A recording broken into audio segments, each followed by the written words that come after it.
Hello there. Welcome to another episode of Applesauce and Baloney. We're talking the biggest thing going on in the galaxy right now, Obi-Wan Kenobi and Star Wars celebrations. Let's get into it.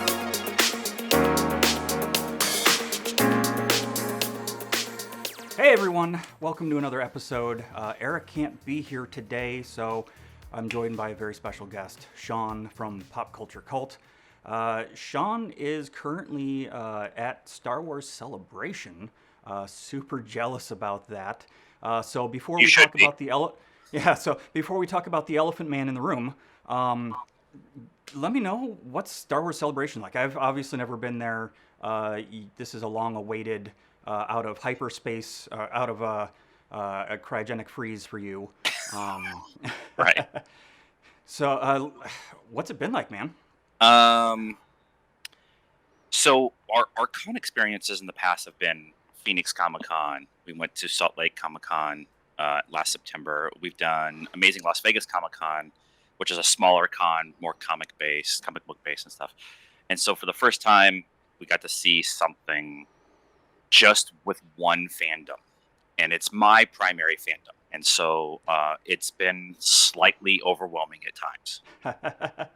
Uh, I can imagine, man. I think my head would probably be spinning if I had a chance to be there. I'm regretfully didn't buy tickets because everything and then COVID and everything. And right. man, to be there right now with all of the Star Wars that's going on has to just be so overwhelming.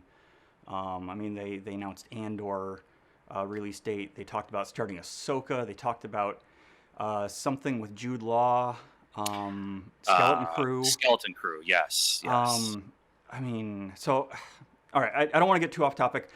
Favorite thing that you've seen or done at Celebration? So we've tried multiple times before the convention to get into all the big panels. So they do a lottery system where you sign up online and you're in a virtual queue and you get randomly picked, and it's frustrating because we got nothing. We didn't get the Lucasfilm one. We didn't get Mando. We didn't get Bad Batch. We didn't get the ILM one. We didn't get any of that stuff, and we didn't get Funko or Loungefly. And so we were very frustrated about what our experience was going to be like.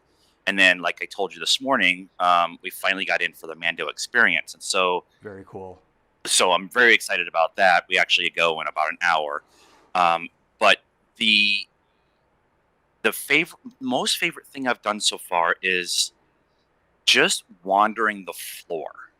It's there's a bunch of cool shops and sideshows here, and Hasbro's here, and Legos here, but seeing all the different cosplays, seeing all the different Star Wars shirts. You think you've seen every Star Wars shirt? No, no, there's some random one that you haven't seen yet.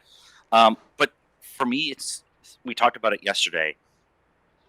The seeing 4-year-old little girls running around as Ray, and seeing people of different skin colors and ethnicities, and people from France and Germany, and like just this communal feel of this thing that we love. It's been my absolute favorite thing. We so far we've Awesome. gone to one panel, and that's the Doug Chang panel, and then we went to a podcast event. Doug Chang was amazing, and he was a really good panel. And I'm going to tell you now, the Mando experience is going to be my favorite. But so Yeah, far, yeah. I was looking at photos of that online either last night or this morning, and just getting to walk around his N1 Starfighter, and I guess they have a yep, big bantha skull that's there, and the armor displays. Yeah, I'm absolutely in nerd jealous hell right now. it it So we tried Friday. We went down and stood in the standby line. Actually, we sat in the standby line because sitting is always important at a con. right. And sat in line for a little over an hour watching the live stream on our phone. And it was probably going to be another hour before we went in. And so we left that line to go to another panel. And by the time we got to that panel, that line was blocked off. Like they weren't letting anybody else in that panel. So I'm glad that we got in this morning because I really would have been disappointed to miss this. But um, I th- there's there's so much stuff that like the first day you're just so sensory overload with all the different things that are going on, and then all of a sudden you walk in the convention floor and it's a massive convention floor. It's just huge and there's tons of open space, and you're just like there's people everywhere, and Yeah. it's a little bit of a adjustment period, trying to get used to that, kind of getting used to the, after not really being around a ton of people for the last couple of years, and now there's a Right. ton of people, and we're all there for the same exact reason. It was a little overwhelming on Thursday. Right, right, yeah. No, I mean, I absolutely agree. My favorite thing when I've been at cons is just walking around, seeing the people, seeing the costumes, seeing the merch that I can't necessarily always afford, but really, really want to. We've Um, done very well at the shopping thing. but I mean, obviously, the Force was with you this morning. You got into the Mando thing. I don't want to keep you too much longer because I know you're trying to get to that. But I want to jump to Obi-Wan Kenobi because that Yep, is, the talk of the weekend. absolutely. Came out 2 episodes on this Friday. I think we're only getting 6 episodes of this for a limited run, which might have been teased by Ewan McGregor that he's Oh, it up for wasn't coming teased. back for more. He straight out said it Nice. yesterday on the live stage. He thanked everybody for coming to the convention. He talked about how it was his first convention that he's ever been to, and he didn't understand the process. He says, I'm really glad that everybody really liked episode 1 and 2, and I'm excited for you to see 3 and 4 and 5 and 6. And then there's a pause, and then he says, and 7 and 8 and 9 and 10. So they're going to do another season. They just haven't officially announced it yet. So. Right, right. Awesome, awesome. I'm so excited about that. So obviously, I loved the Kenobi show. Lots of things that I Oh, want to talk about in that. there you go. But since I Yep. got you here, I want to get your feedback on it. What did you think about episodes 1 and 2, Kenobi? Were they everything you wanted it to be? Did it miss the mark for you, or feelings? So my expectations for this show were higher than some of the other ones because we've been waiting so long for it. And it's just I try not to build up too much expectations on one particular thing, allow the story to come to me and enjoy it and stuff. We've only watched it the one time. We watched it very early in the morning here at the Verbo that we have, and we missed some scenes because they were very dark and our room, the living room, is very bright. Oh, okay. But holy cow, was it good? Yeah, It yeah. I'm enjoying it so far. For me, again, I don't like bashing on anything Star Wars because it's my favorite stuff. The pacing is a little weird for me, but again, I think it's because I'm used to the Star Wars TV shows being The Mandalorian. Um, Boba Fett missed the mark for me. It's off to a rocky start, but I'm enjoying it. I'm loving all the Easter eggs and callbacks, and I love that we get to see more of Obi-Wan and Leia because right, Luke's the protagonist through Star Wars. He is the main right, guy, right. and it's awesome seeing that we're getting more with Leia, more with the Organas, dealing with Alderaan. We get to see Alderaan Yeah, that before was yeah. it. A couple things for me. Like I said, I kind of there's my expectations were high, but I allowed them to Yeah, pass once the show starts. But one of the things I did hear from Deborah Chow, who's running the show, is that this is a character study. It is much more like Joker or Logan. So the pace is right. going to be very much slower than what we're expected to see. And I think that saying that was before we got even started was very good for me. Like I'm glad I heard that because I think I would have some problems with the pacing to start with. And Right. That's an important thing to hear, I think, going into this, knowing that it's obviously with the Marvel stuff, Disney's been doing very much different, you know, switches on what we consider iconic Marvel. We've been getting the westerns, we've been getting the spy yep, thrillers. It's interesting to see Star Wars kind of delve into that, especially with what they've been doing with the High Republic, which I've just started getting around to getting into. Oh, Um, we spent like an hour talking about the High Republic last night, sitting around the house watching Bad Batch because that's how you do it. nice, I nice. Yeah, I'm I'm very happy with what they've done with this show so far, and I'm very happy with the misdirect they gave us. They yeah, gave us Luke in the trailer, and we thought that this show was going, at least in the yeah, conversations that Janice and I had, is the reason that Kenobi leaves Tatooine is because somebody, the yeah, Inquisitors are there. They're going to be chased. They're going to figure out that he's there. He needs to run away to get them away from Luke. And yeah. come to find out, they gave us Luke to hide Leia, and Which ironic, very ironic. it's so on point for me Yeah, that they Lucas, Dave Filoni, John Favreau, Deborah Chow, everybody that's been involved with what the TV stuff has done a really good job of hiding the big stuff. They give us teases of different things. Hey, Ahsoka's coming. Here's the Inquisitors. Here's Luke. Here, all that kind of stuff. But they've hidden. They hid Grogu. They hid Luke. They hid Leia. right, And right. and that was awesome. Like that, I love that they did that. It gives us all a chance to speculate and have some fun and enjoy the fun part of Star Wars, which is what we think is going to Yeah. happen. And then they throw it out the window as soon as the first episode starts. So yeah. Yeah, yeah, no, absolutely. I mean, they very much set up that the Grand Inquisitor was going to be, the big bad, and obviously, if you watch the episode, we know what happens. He's not. Obviously, He's not. He's not. no, obviously he's gonna pull a Darth Maul or Emperor Palpatine, and suddenly the Grand Inquisitor is back. Well, Oh, what is it? No, somehow, yeah, I they're don't know if gonna you've fix him up. watched He'll be back. Rebels. Yes, I don't know if you've. yeah, yeah, Okay, a couple so times. he's a huge part of the first season of Rebels. Yeah, And they've yeah, already kind of set up the idea of mechanically rebuilding somebody with yeah. Maul, with With Finnick, Maul, with and Vader. with Vader, I mean, yeah.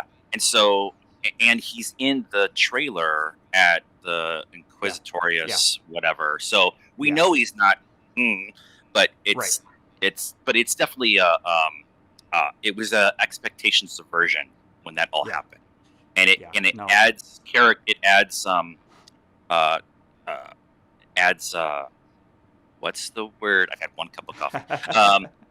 It adds character. It adds uh, agency to yeah, Reva that yes, she yeah, immediately gets rid of all the obstacles in her way, so she can gain favor with Vader. yeah, And I love that. I love that they did yeah. that. So Well, for me, the important part that they did that is I've been very worried that this show is going to have the reception that Solo did, because when you're dealing with the legacy characters and you're building a story in between things, Rogue One got away really good because it didn't have anything to lead to other than the Death Star plans had to get to Leia. right, Solo had a lot of stuff to build, and obviously there's no jeopardy in, Han Solo can't die, Chewbacca can't die, Lando right, can't die. Here we are, Obi-Wan can't die, Luke can't die, Leia can't die. So they have to build in that intensity and trouble somewhere. right. And I'm enjoying that they're finding ways to give that to us. So hopefully, and the people that aren't digging the show so far, hopefully, when episode 3 comes around, they'll be more on board. I think this show just has galaxies more to build and grow, and it's going to give Yeah. us some really amazing Star Wars. I don't know what it's like because we haven't been on social media a ton outside of what's going on around Celebration. We're in the bubble of excitement. Everybody that has talked about it as we walk around the floor has been very much loving what they saw so far.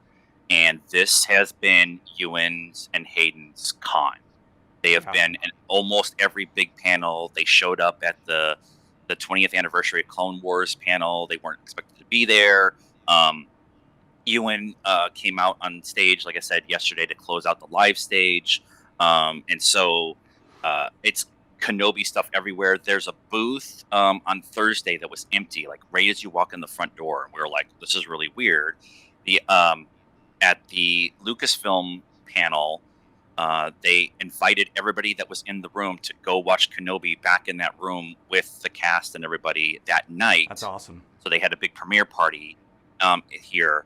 And then the next morning, that booth was full of the screen-worn costumes from Ewan, from the Wow. Fifth Brother, from everybody. And so we got the chance, like we walked by first thing in the morning. We're like, hey, that's the costumes we just watched like 20 minutes ago. And so we were able to, and all the cosplayers were there too, like taking up close pictures of Nitpicking the all the little, scenes yep, and stuff. yep. And so it was fun to see that. But there's like every booth has got some Kenobi stuff to. We're getting ready to get into the other virtual queue. Every booth has got some kind of Kenobi something sitting in front of it. So, big pins, Hasbro, Sideshow, like every little like old school toy sellers are here. Everybody's got something Kenobi, and a lot of it's flying off the shelves. A lot of Kenobi shirts and stuff like that. A lot of Hayden shirts. That we were in the store yesterday. A ton of like just Lucasfilm on top of it. Just memes, T-shirts of Anakin and Kenobi like back and forth. So it's been his con. It's also Ashley Eckstein's con. Yeah. Our housemates are so at huge. the breakfast.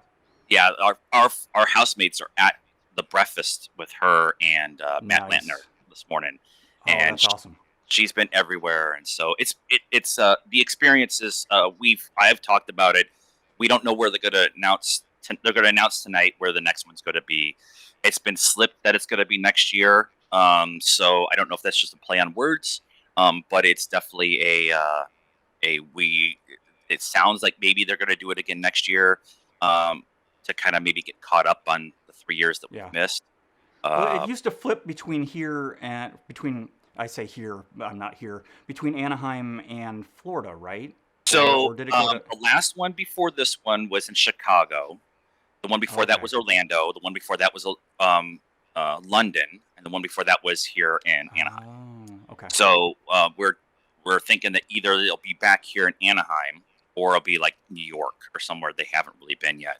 The company that runs the con, this is their last contracted year, so it's going to be very interesting to see what they do next. I think Lucasfilm and Disney are going to take it back over, and so with that being how it is, then I'm interested in where they're going to do it again. But saying all of that, I want to do this again.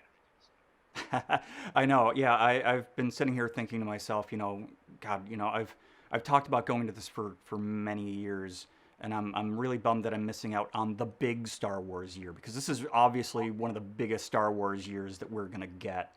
I mean, Kathleen Kennedy said that Star Wars has no plans for stopping, but there's so much coming out right now that it's just got to be so great to be right there in the middle of it, and hopefully I'll be able to convince my family into going, and hopefully they'll do it in Orlando, and I can somehow weasel in a Galaxy Star Cruiser voyage into that trip. And right. I don't know, man. The big thing that they've done too here is, Del Rey had a big panel. High Republic had a Phase 2 big panel. Cool. Bad Batch is doing a panel today. They did a retrospective with the Attack of the Clones. They did a big Doug Chang panel that we went to yesterday. So it's not just the TV shows or the movies. It's all the other stuff, the publishing. Yeah. There's a big Marvel Comics panel that we missed out on yesterday. So there's a big diverse of Star Wars is a big buffet, and they did a really good job of giving us plates, maybe too many plates of all the different stuff. Yeah. Well, right on, man. Obviously, you talked about missing stuff and how there's stuff upcoming, and you're getting ready to try to get more stuff. Yep. I'm not going to keep you any longer. Thanks a lot for joining me today. Absolutely. Whenever you need help, I'm here for you. Right on, man. So that's it for today's episode. Until next time, we'll see you guys later.